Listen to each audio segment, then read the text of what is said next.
Hello and welcome to Chicago Reacts. My name is Lauren and today I'm going to be looking at a Sam Reed video. Don't really know who this is, but I'm looking at one of his videos. This one is called Turns Out Anybody's Allowed in an Airport Lounge. And I've been in an airport lounge, but that's because I had a friend who gave me his entry information.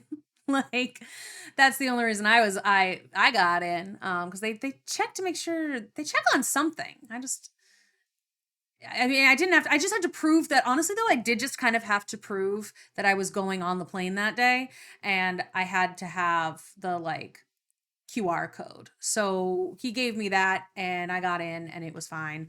And it's like free drinks, there's food, there's comfortable chairs, a lot of it was a nice lounge. So I'm curious to see if there's a way to do it regardless, because it's like, I know you can get in, but it is money though. It costs him money to have this little ticket into the lounge. So I'm curious to see what this guy is going to say, to see if I actually have to do that or not, or if I can get into the airport lounge on my own next time I fly. The airport is a lawless place. There's rude, and then there's airport rude. Tired? Sleep on the floor. Hungry? Chips now cost $17. I just took out a second mortgage on my house in case I get hungry at the airport tomorrow. I found these to be pretty true. Actually, the last 2 times I've been at the airport, I've ended up getting free food because the planes were so late and kept not coming that the airport gave me credits. They were like, hey, sorry, it's been 7 hours. Here is free meal. AKA, there is a $15 credit for you. Thanks for waiting. Of my experience at airports, but recently I found out that it doesn't have to be that way. Turns out there are these things called airport lounges. And sure, I'm fascinated by the nice chairs and the peace and quiet and the amenities, but I'm also fascinated by the fact that these places allegedly have free snacks and drinks.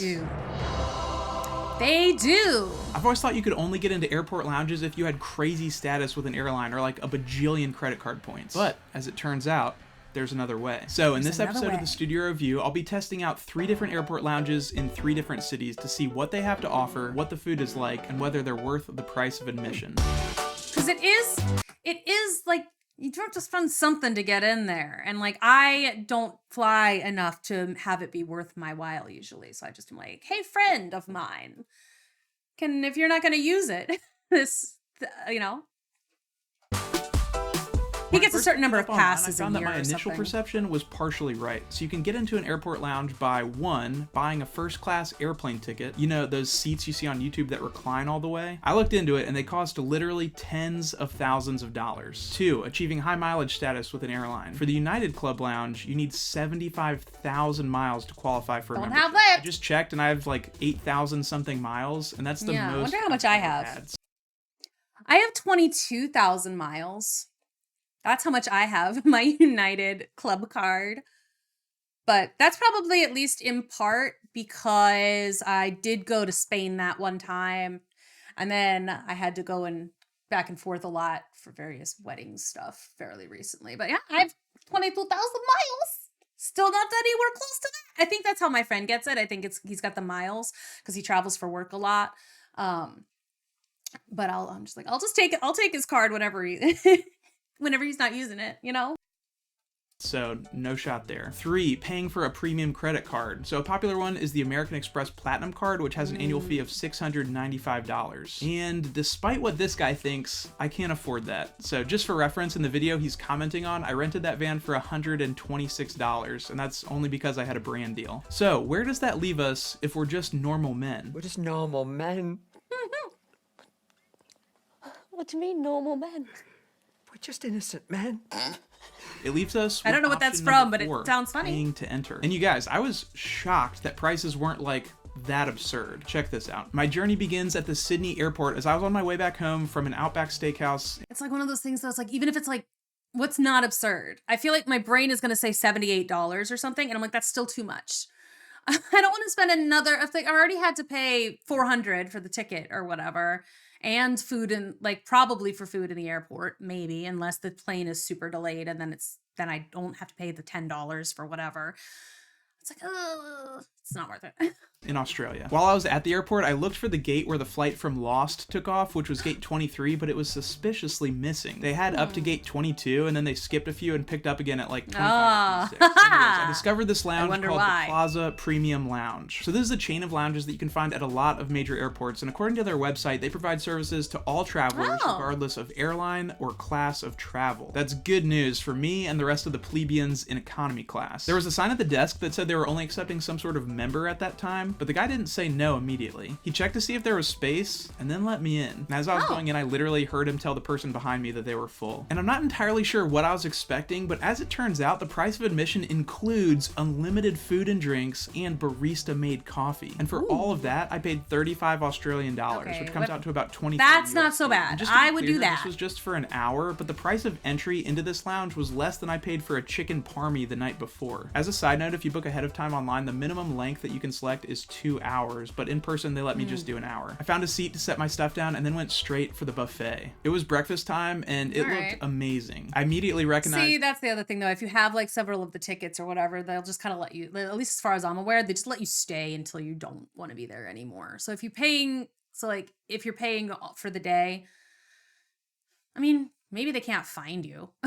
Like, do they chase you down if you're overstay? The Australian bacon, which if you don't know is kind of my arch nemesis. But in addition to the food, they also had free juice and sodas, and then this pancake machine. I didn't have any room on my plate, but I knew that I would come back for that. And I may like be the a fork and sucker for knife. breakfast foods, but I thought it was great. I went back to grab some of those pancakes, and I'm sure those machines are like fairly common, but I had never seen That's anything really like them cool. before. So I absolutely housed those pancakes. That's sick. Back for 2 more. Some other features in this lounge included a view over the tarmac, plenty of charging for my devices instead of, you know, that disaster of a charging station you see at like Delta terminals. Or where like you just like, there's a pole, there's like one of the pillars in the middle and you just kind of have to like sit there on the floor next to the pillar. Randomly by the drink station, there was like a cookie jar, a jar of tortilla chips, and a jar of assorted gummy candy. The 3 major food groups. So I had a cookie and some gummies. All right, it was time to check out the bathrooms. These things were single occupancy, and I would say they weren't that much nicer than regular airport bathrooms. So maybe just more privacy and a little bit cleaner. The toilet paper said it was 2-ply, but it looked pretty thin to me. According to their website, there are in fact showers in this lounge, but I didn't see where they were, and I didn't need to shower since I had showered a couple hours before this. As it was getting close to the end of my— Also that, like, I am so paranoid. Like, I always travel alone, right? Like, I don't even remember. The only time in, like, recent memory where I've traveled with anybody is when I went to New Orleans last year and we traveled on a train and my friend joined me basically the next day. Like, she got on the train 5 hours after I did, but at that point I was asleep because it was like 3 a.m. And so we hooked up the next day at like 7 a.m. and then traveled the rest of the time together. But that's like the only time I've ever like traveled with anyone. So I always travel alone, which means that like I don't have anyone to watch my stuff in like the bathroom or whatever. So I always have, if I'm gonna go to the bathroom, I gotta lug everything with me into the stall, and like it's just such a mess and I hate it. So anyway, that bathroom looked a little too small for how I travel. But it looks like he's a cameraman, so he at least has someone to watch his stuff. I saw that they were switching the buffet over to lunch, but I wasn't sure how strict they were on the time limit. Like, would someone come and ask me to leave? But I figured it'd be worth it to linger long enough to try the lunch buffet. I got a Coke while I waited, and I saw that my flight was boarding in 10 minutes, so I knew I'd need to hustle. But finally, they finished the switch, and I grabbed a quick lunch plate of rice, stir-fried noodles, and some sort of chicken. And it was totally worth it. This was delicious. So eventually, I vacated the premises, and I didn't need to check out or anything, so I guess the hour is just like the honor system. And I ended up making it to my gate in plenty of time because my flight got delayed. All right, so I'd still need to see how this lounge stacks up against the other lounges that I'll visit later in this episode, but my initial reaction was that for the peace and quiet and all-you-can-eat buffet, that was $23 well spent. Next up, I'm headed to Montreal, Canada to attempt to enter an Air Canada lounge, but first, I'd love to tell you about Factor, who's the sponsor of this episode. Factor makes meeting your nutrition goals easier than ever by delivering chef-crafted, dietitian-approved meals right to your doorstep. I don't have all-you-can-eat can eat buffets at home. I wish, man. Can you imagine? But I do have Factor in the fridge, which is way more affordable and convenient, especially since it doesn't involve, you know, traveling to an airport. In fact, Factor meals are ready to eat in just 2 minutes. If you have a microwave, you might look for excuses to get takeout I or don't. even skip lunch entirely, but Factor helps me eliminate those excuses by making sure I always have well-balanced meals ready to go. I've been enjoying the Protein Plus options like this Chipotle rubbed pork chop. They actually have 35 different meals to choose from each week, plus over 60 different add-ons. I just wonder if they do the same thing, because I've tried some meal kits before and like I enjoyed them. I used Every Plate for a little while, and then I found out that they were a subsidiary of what's it? HelloFresh, and I found out that HelloFresh treated their employees really shitty. So I dropped using Every Plate because I was like, well, I don't want to fund that. So I don't know what the deal is with Factor really, but I will say if you forget to skip the month or something, or if you forget to like, if you have to be careful about like the kinds of meals you want them to offer you, because like I would forget to choose sometimes. They always sent me pork, and I don't eat pork, so like I was like, that was on me. Admittedly, I kept forgetting to do the thing, but like, couldn't they have sometimes just? Why did they send me chicken? Like I always chose. Whenever use the algorithm or something. Like this person always exits the pork option whenever they remember to exit stuff. Just send them chicken instead. Like, I know that pork is cheaper, but still, it's also, ugh, I don't need it. So I ended up with so much pork that I ended up just desperately trying to find people to give it to, because like my roommate doesn't eat pork either, and like my upstairs neighbor doesn't eat pork. It's like none of us in this house eat pork. So it's like, what are we gonna? So I had to work to figure out people who wanted like 20 like pork chops and cutlets and sausages and stuff. It was a pain. Anyway, don't know if Factor does the same thing, but I also can't use, well, I mean, I know that they have cookable items. And you can, anything that says microwave, you can cook, like it's fine. It's just like, that's the whole point of Factor, is that it's supposed to be fast. And it's like cooking anything like that's just not fast enough. For me. There are always new options to try. My favorite add-ons are the protein shakes like chocolate banana, cold brew latte, or this cinnamon horchata one I hadn't tried before. So do yourself a favor and head to factor75.com or click the link below and use code REVIEW50 to get 50% off your first Factor box and 20% off your next month of orders. That's code REVUE50 at factor75.com to get 50% off your first box plus 20% off your next month of orders. All right, back in Montreal, I had a little bit of trouble locating the Air Canada lounge because unlike the Plaza Premium Lounge, you had to go up an elevator to find it. I had read online that Air Canada allows access to their Maple Leaf lounges to the whole slew of patricians and landowners that we discussed previously, but then at the very bottom it says customers who purchase Maple Leaf $50, that's too much! And then there's a range of different prices. I guess the less you pay for your ticket, the more you have to pay for lounge access. I was pretty sure my ticket was flex fare, or the cheapest one, so I'd be shelling out 79 Canadian dollars. See, which is absolutely roughly not. 58 US dollars. Wouldn't do I it. made my way up Too the much. elevator and tried to walk up to the counter with as much confidence as I could muster, even though I was looking and feeling very out of place. Hello.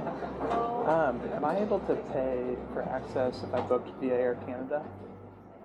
No, you have to book ahead of time. Oh, okay, you have to book Lounge ahead of time. access, Okay. yeah. Apparently they got me with that last part of the sentence, when you book your flight with us. I hadn't remembered seeing the option to book lounge access when I booked my tickets, and that's when I realized that there might be a tier of ticket fares below the ones listed here. And after getting back home, I confirmed that there was in fact a level below flex, and that's what my ticket was. I thanked her and then headed back down the elevator in shame. So I was sad. particularly bummed because I'd been traveling for like 20 hours at this point and really wanted to shower, but I guess it wasn't in the cards. I did, however, want to make the most of this layover, so I went ahead and found another Plaza Premium Lounge and paid for an hour of access for 35 Canadian dollars. All right, you know what? Roughly Do it. 26 Do that. US dollars. That's fine. This one felt different because it wasn't even like a separate room. It was just kind of a roped off area, so it felt less quiet and much less secluded. gross. There also seemed to be fewer charging areas, and there wasn't even a bathroom in this one. I'll give you a receipt if you have to go to the bathroom and then come back. Just keep it so you can just show it to me when you come back. Okay. I found out later that this lounge was a partnership between Plaza Premium and this company called Desjardins, and there's a does much nicer seem like it Plaza Premium sucks. lounge in the international terminal of the airport. This one also included a bar, but I felt like there was less variety on the buffet. They did, however, have an espresso machine, so I got a latte. I grabbed some something sort with of that. veal meatball, rice, and ratasouille. And for dessert, I grabbed some carrot cake and like a fudge brownie thing. The I like lounge that I'm just sitting here, like, also, like, just judging his food choices. Just like, ugh, gross. Yuck, pork. Ugh, veal. Like, sorry. I have eaten veal. Veal's okay. I just prefer when, if I'm gonna eat animals, them not be baby animals. That's all. That's all.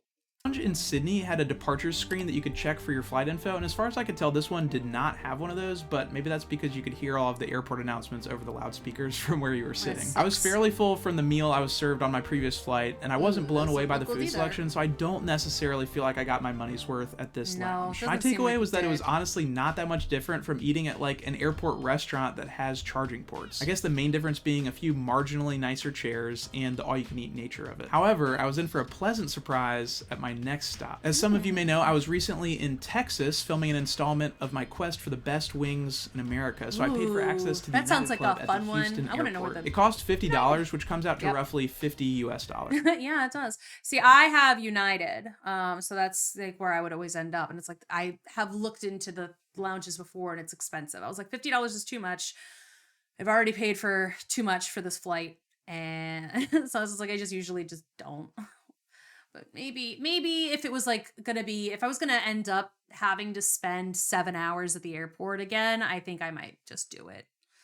Unless they were gonna kick me out after an hour, at which point I was like, I'm not spending $50 for an hour in here. No, if I'm gonna be spending 7 hours at this freaking airport because your plane can't figure out what it's doing, and I still have to spend the night here, even though I can't spend it in the lounge. Like,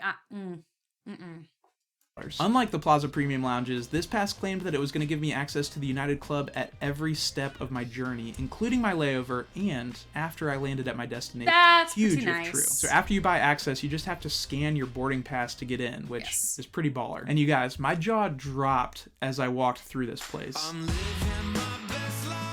It felt like that scene from the Hunger Games where the kids from the districts see the Capitol for the first time. There was so much seating. They had these beige chairs everywhere. High it was top nice tables when with I went chargers, into. working cubicles, working closets, tables where you could sit and eat, a TV lounge, which was just more of those chairs, but this time with a small TV on the wall. Oh, that's cute. Although the United Lounge that I usually have ended up in, because it's usually the same. I've done it twice. It's been the same both times. It was not quite so nice, but the beige chairs, it was big. There was a ton of seating. There was like a really, really nice bar, fun little crystal chandelier, comfortable chairs. Like it was pretty nice. I decided to set my stuff down in a less crowded area and go to the buffet. I got lo mein noodles with chicken and some sort of sandwich, and then key lime pie with donut holes for dessert. Sadly, their espresso machine was down, so I got a Coke from the bar instead. Before I tried the food, I realized that the charger in the chair wasn't actually working, so I had to use the outlet on the wall instead, like a peasant. As for the food, the sandwich was a little weird, and I think it had mushrooms on it, which I wasn't expecting, but the lo mein was delightful. At some point, I realized that this wasn't even the top tier United Lounge. So there's something called a United Polaris Lounge, and the website says that includes a full buffet and pre-flight dining. So I was like, wait, was this not a full buffet? So I went back and checked the description of the United Club, and they described what I just ate as light snacks. So if this was light snacks, Dang, okay. Imagine what a full buffet and pre-flight dining would include. Polaris lounges also include showers and quiet suites, which kind of look uncomfortable to me, but obviously much nicer than sleeping on the floor of the airport, which I have done. See, this is one of those things. I wish I had that. I would have spent the money for it. But at the time I didn't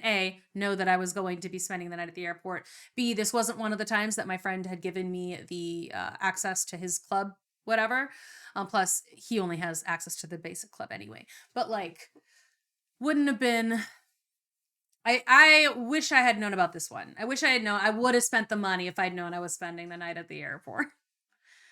I would have. before. You also have to fly business class to get into those lounges, but So. a man can dream. I went to check out the bathrooms, which Wouldn't turned have out to worked be for me nothing anyway. special. They were not single occupancy, so they were basically like a typical airport bathroom, but with less puddles. You know how the counter at airport bathrooms is just like always absolutely covered in water? The Yeah. time came to board my flight, so I said goodbye to the Y'all, shake your hands off, like wash them, do a little shaky in the sink, and then you can go and get your stuff. And it's just like, it's that way you're not dripping water. The swamp thing is you just wander across the whole bathroom. Just do a little shaky in the sink. You can do it at home too. United Club and said hello to a middle seat. In terms of being worth the cost of admission, I felt like that would roast depend middle on seat, whether no. this I never do truly middle got me seat. access to the lounge at my layover or not. My flight took me from Houston to the O'Hare Airport in Chicago, and I made my way to the nearest Hello. United Club lounge. I just tried my best to act like I knew how this worked and scanned my boarding pass. At this point, I was starting to doubt myself. I was like 50% sure that I had misread the fine print and only purchased entry for one airport. But I was psyched to see that thing light up green. Bonus lounge. They also See, said- I did get a little. This is my airport too. It's the one I usually fly out of, but I've not tried the O'Hare one. I've not. I should try it. I'll ask my friend if he's tried the O'Hare one, like on his way out. Because I've really only used the lounge on my way back to Chicago, and then I don't need the lounge because I usually have someone waiting to pick me up. Because I'm bougie that way, and I've got nice friends. said welcome Mr. Reed, which made me feel like Adam Sandler and Mr. Oh, see. Deeds. And the Jet's a choke artist. See, I also have to again, I'm using my friend's access, so I lie about it. They don't like yell at you for it though. It's like if you've got a access like a name doesn't actually pop up, you just have to prove that you're flying out that day. So it's like he paid for the access, or his company, I guess, paid for the access, and then I showed them that I was flying in, and it worked. So I wouldn't say that, Mr. Deeds. Just Deeds. Why is that, though? You own the Jets, Deeds. I rode the escalator up to the lounge, and this one might have been the nicest one yet. There was this chandelier above the bar where people were watching the Masters, and I assume discussing finance. I don't know why, but I was really in the mood for some ice cream, and unfortunately I had to settle for some donut holes and a little chocolate almond bar thing. They also had some tortellini, which looked pretty good. I'll give you my final thoughts about these lounges in just a second, but I just want to give you a few quick highlights. Unlike the other lounges, this lounge had some full couches. I ended up sitting at a booth where I could really spread out and lounge. I believe that's why they call them airport lounges. There was this little robot that had busing trays on. Aw, and the that's bathrooms cute. were nicer than the last one, but not crazy. And the latte machine was broken here too. This must be the rich people equivalent of the ice cream machine at McDonald's. yeah, right. I was looking at Also, you guys, this is not relevant to this video at all, but I saw a balloon land. I know people don't do this as much anymore, but over my lifetime, I've probably seen hundreds of balloons fly away. But have you ever seen one land? It felt like a once-in-a-lifetime experience. That's kind of fun. I honestly could have fallen asleep. I one time I witnessed people like some of the staff doing like pull-ups outside on the tarmac. It was like 5 a.m. and like they were just doing that thing where they like, how long can you hang essentially from this like random bar and like timing. I was like, I spent a long time watching them. It was 5 a.m. I didn't have anything else to do. Point, but my phone was reminding me with a way too up-to-date countdown that my flight was boarding soon. Also, thanks to everyone that's upvoted my review of that Australian Outback Steakhouse. That is so funny to me. My final destination was a small regional airport that didn't have a United lounge, so I had to settle for a brace instead of going for the hat trick. Alright, so are these lounges worth the price of admission? Just to reiterate, this is coming from someone who never flies anything but the cheapest economy seats I can find. I mean, I'm literally wearing a Buc-ee's t-shirt as I walk through this lounge. I guess now that I think about it, Buc-ee's is kind of like an airport lounge for the common man. All that being said, the total I spent to access 4 lounges was $99, so roughly $25 per lounge, which honestly is not as bad as I thought. I would say that if you're traveling with 1 to 2 people and have an hour or more before your flight, this could be worth it, especially if you do the United thing that covers every leg of your itinerary. Yeah. Like if you use that to go to a lounge at your departure airport, your layover airport, and your arrival airport, that would come out to be just $17 per lounge. That's not so bad. I just need to do some more flying and up my I'm at 22,000 miles right now, man. Like I just twice as many or 3 times as many. I was thinking, whatever. I just need to fly a lot more. I need some places to go. Tell me where to go. Where should I go visit?